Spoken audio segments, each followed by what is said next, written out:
Train के AC compartment में मेरे सामने की सीट पर बैठी लड़की ने मुझसे पूछा, हेलो, क्या आपके पास इस मोबाइल की सिम निकालने की पिन है? उसने अपने बैग से एक फोन निकाला। वह नया सिम कार्ड उसमें डालना चाहती थी, लेकिन सिम स्लॉट खोलने के लिए पिन की जरूरत पड़ती है जो उसके पास नहीं थी। मैंने हाँ में गर्दन हिलाई और अपने क्रॉस बैग से पिन निकालकर लड़की को दे दी। लड़की ने थैंक्स कहते हुए पिन ले ली और सिम डालकर पिन मुझे वापस कर दी। थोड़ी देर बाद वो फिर से इधर उधर ताकने लगी। उससे रहा नहीं गया। मैंने पूछ लिया, कोई परेशानी? वो बोली, सिम स्टार्ट नहीं हो रही है। मैंने मोबाइल मांगा, उसने दे दिया। मैंने उसे कहा कि सिम अभी एक्टिवेट नहीं हुई है, थोड़ी देर में हो जाएगी। एक्टिव होने के बाद आईडी वेरिफिकेशन होगा, उसके बाद आप इसे इस्तेमाल कर सकेंगी। लड़की ने पूछा, आईडी वेरिफिकेशन क्यों? मैंने कहा, आजकल सिम वेरिफिकेशन के बाद एक्टिव होती है। जिस नाम से सिम उठाई गई है उसका ब्यौरा पूछा जाएगा, बता देना।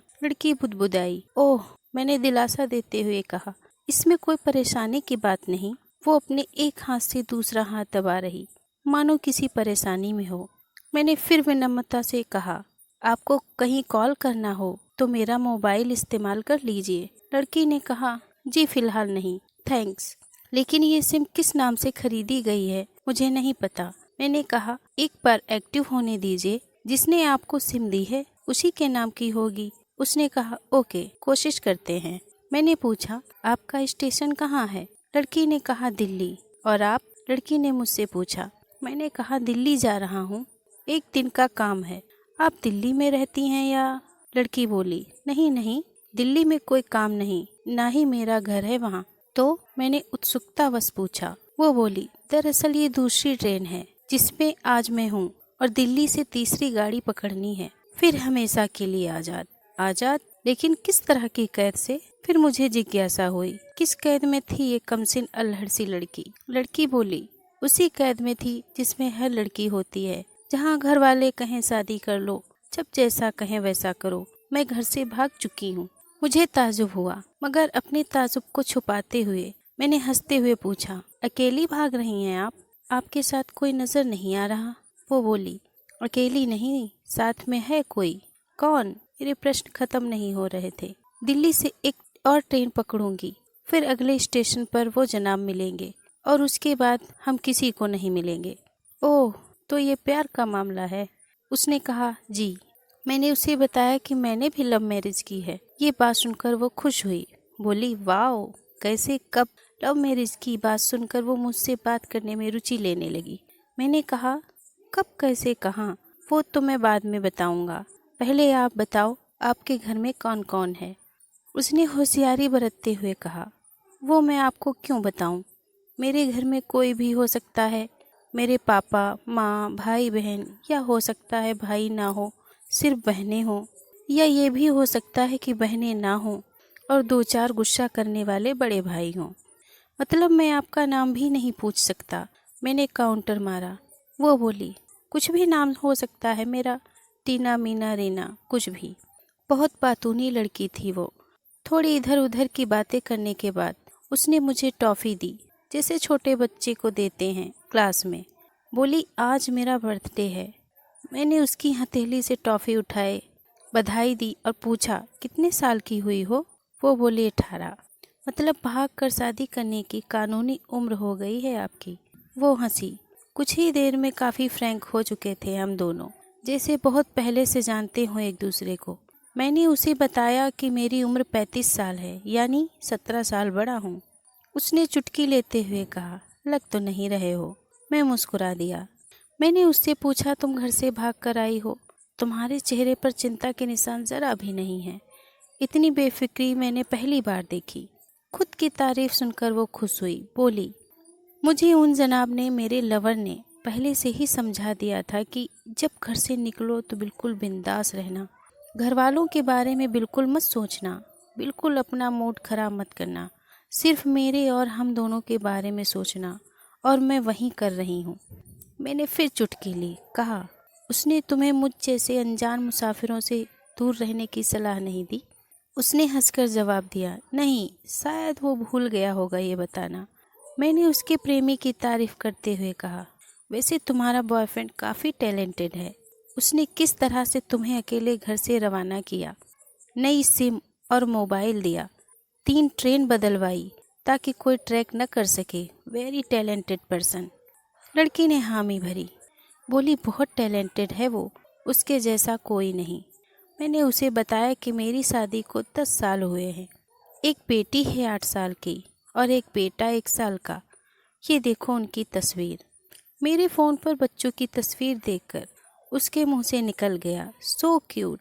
मैंने उसे बताया कि जब ये पैदा हुई तब मैं कुवैत में था, एक पेट्रो कंपनी में बहुत अच्छी जॉब थी मेरी, बहुत अच्छी सैलरी थी। फिर कुछ महीनों बाद मैंने वो जॉब छोड़ दी और अपने ही कस्बे में काम करने लगा। लड़की ने पूछा, जॉब क्यों छोड़ी? मैंने कहा, बच्ची को पहली बार गोद में उठाया तो ऐसा लगा जैसे मेरी दुनिया मेरे हाथों में है। 30 दिन की छुट्टी पर घर आया था, वापस जाना था लेकिन जा न सका। इधर बच्ची का बचपन खर्च होता रहे, उधर मैं पूरी दुनिया कमा लूं तब भी घाटे का सौदा है। मेरी 2 टके की नौकरी, बचपन उसका लाखों का। उसने पूछा, क्या बीवी बच्चों को साथ नहीं ले जा सकते थे वहाँ? मैंने कहा, काफ़ी टेक्निकल मामलों से गुजरकर एक लंबे समय के बाद रख सकते हैं। उस वक्त ये मुमकिन नहीं था। मुझे दोनों में से एक को चुनना था, आलीशान रहन सहन के साथ नौकरी या परिवार। मैंने परिवार चुना। अपनी बेटी को बड़ा होते देखने के लिए मैं कुवैत वापस गया था, लेकिन अपना इस्तीफ़ा देकर लौट आया। लड़की ने कहा, वेरी इम्प्रेसिव। मैं मुस्कुराकर खिड़की की तरफ देखने लगा। लड़की ने पूछा, अच्छा, आपने तो लव मैरिज की थी ना? फिर आप भागकर कहाँ गए, कैसे रहे और कैसे गुजरा वो वक्त? उसके हर सवाल और हर बात में मुझे महसूस हो रहा था कि ये लड़की लड़कपन के शिखर पर है, बहुत नासमझ और मासूम छोटी बहन सी। मैंने उसे बताया कि हमने भागकर शादी नहीं की और ये भी है कि उसके पापा ने मुझे पहली नज़र में सख्ती से रिजेक्ट कर दिया था। उन्होंने आपको रिजेक्ट क्यों किया? लड़की ने पूछा। मैंने कहा, रिजेक्ट करने का कुछ भी कारण हो सकता है, मेरी जाति, मेरा काम, घर परिवार। बिल्कुल सही। लड़की ने अपनी सहमति दर्ज कराई और आगे पूछा, फिर आपने क्या किया? मैंने कहा, मैंने कुछ नहीं किया, उसके पिता ने रिजेक्ट कर दिया। वहीं से मैंने अपने बारे में अलग सोचना शुरू कर दिया था। खुशबू ने कहा कि भाग चलते हैं। मेरी वाइफ का नाम खुशबू है। मैंने 2 टूक मना कर दिया। वो 2 दिन तक लगातार जोर देती रही कि भाग चलते हैं। मैं मना करता रहा। मैंने उसे समझाया कि भागने वाले जोड़े में लड़के की इज्जत पर कोई खास फर्क नहीं पड़ता, जबकि लड़की के पूरे कुल की इज्जत धुल जाती है। भागने वाला लड़का उसके दोस्तों में हीरो माना जाता है, लेकिन इसके विपरीत जो लड़की प्रेमी संग भाग रही है वो उल्टा कहलाती है। मोहल्ले के लड़के उसे चालू कहते हैं। बुराइयों के तमाम शब्दकोश लड़की के लिए इस्तेमाल किए जाते हैं। भागने वाली लड़की आगे चलकर 60 साल की वृद्धा भी हो जाएगी, तब भी जवानी में किए उस कांड का कलंक उसके माथे पर से नहीं मिटता। मैं मानता हूँ कि लड़का लड़की को तौलने का ये दोहरा मापदंड गलत है, लेकिन हमारे समाज में तो यही है। ये नज़रिया गलत है, मगर सामाजिक नज़रिया यही है। वो अपने नीचे का होंठ दांतों तले पीसने लगी। उसने पानी की बोतल का ढक्कन खोलकर एक घूंट पिया।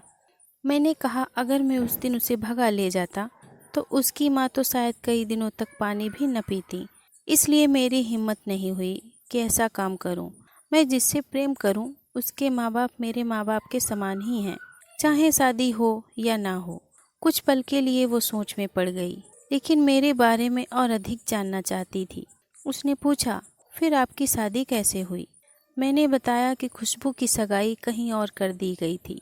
धीरे धीरे सब कुछ नॉर्मल होने लगा था।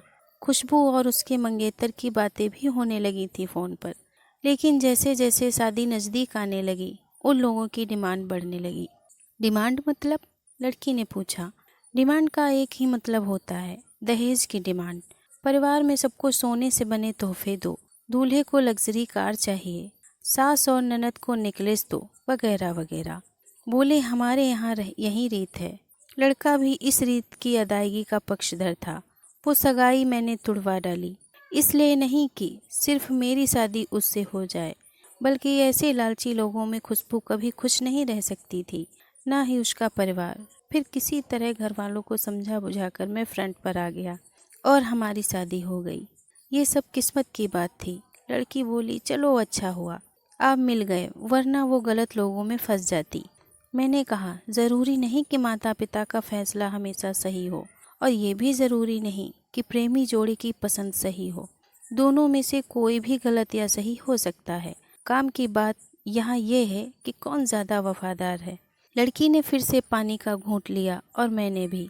लड़की ने तर्क दिया कि हमारा फैसला गलत हो जाए तो कोई बात नहीं, उन्हें ग्लानि नहीं होनी चाहिए। मैंने कहा, फैसला ऐसा हो जो दोनों का हो, बच्चों और माता पिता दोनों की सहमति, वो सबसे सही है। बुरा मत मानना, मैं कहना चाहूँगा कि तुम्हारा फैसला तुम दोनों का है, जिसमें तुम्हारे पेरेंट्स शामिल नहीं हैं, ना ही तुम्हें इश्क का असली मतलब पता है अभी। उसने पूछा, क्या है इश्क का सही अर्थ? मैंने कहा, तुम इश्क में हो, तुम अपना सब कुछ छोड़कर चली आई, ये सच्चा इश्क है। तुमने दिमाग पर जोर नहीं दिया, ये इश्क है। फ़ायदा नुकसान नहीं सोचा, ये इश्क है। तुम्हारा दिमाग दुनियादारी के फितूर से बिल्कुल खाली था, उस खाली जगह में इश्क का फितूर भर दिया गया। जिन जनाब ने इश्क को भरा, क्या वो इश्क में नहीं है? यानी तुम जिसके साथ जा रही हो वो इश्क में नहीं बल्कि होशियारी गिरी में है। जो इश्क में होता है वो इतनी प्लानिंग नहीं कर पाता है, 3 ट्रेनें नहीं बदलवा पाता है, उसका दिमाग इतना काम ही नहीं कर पाता। कोई कहे मैं आशिक हूँ और वो सातिर भी हो, ये नामुमकिन है। मजनू इश्क में पागल हो गया था, इश्क में उसकी पहचान तक मिट गई। उसे दुनिया में मजनू के नाम से जानती है, उसका दिमाग इतना काम ही नहीं कर पाता। कोई कहे मैं आशिक हूँ और वो सातिर भी हो, ये नामुमकिन है। मजनू इश्क में पागल हो गया था, लोग पत्थर मारते थे उसे, इश्क में उसकी पहचान तक मिट गई। उसी दुनिया मजनू के नाम से जानती है, जबकि उसका असली नाम कैस था, जो नहीं इस्तेमाल किया जाता। वो सातिर होता तो कैस से मजनू न बन पाता। फरहाद ने सीरी के लिए पहाड़ों को खोदकर नहर निकाल डाली थी और उसी नहर में उसका लहू बहा था।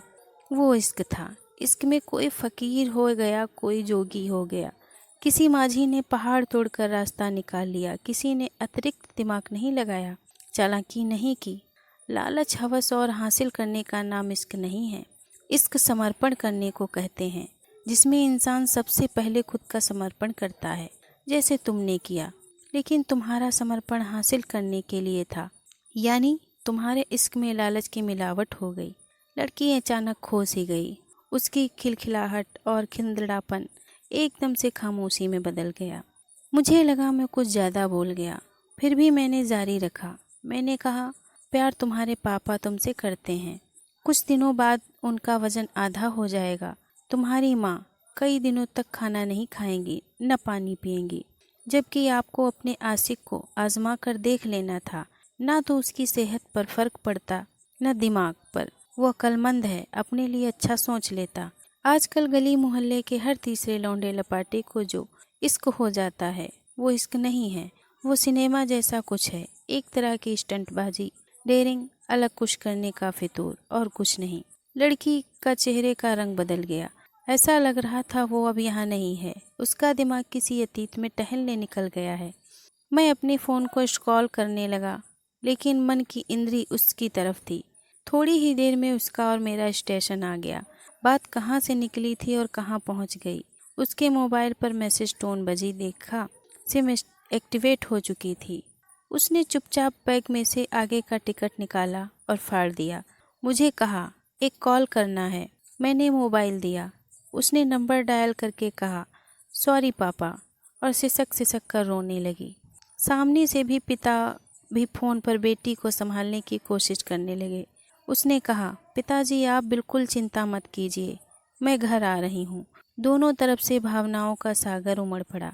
हम ट्रेन से उतरे। उसने फिर से पिन मांगी, मैंने पिन दी। उसने मोबाइल से सिम निकालकर तोड़ दी और पिन मुझे वापस कर दिया। देश की सभी बेटियों को समर्पित है। ये मेरा दावा है कि माता पिता से ज़्यादा तुम्हें दुनिया में कोई प्यार नहीं कर सकता। दोस्तों, अगर मेरी कहानी आपको पसंद आई हो तो प्लीज़ मेरे चैनल को लाइक और सब्सक्राइब करें। धन्यवाद।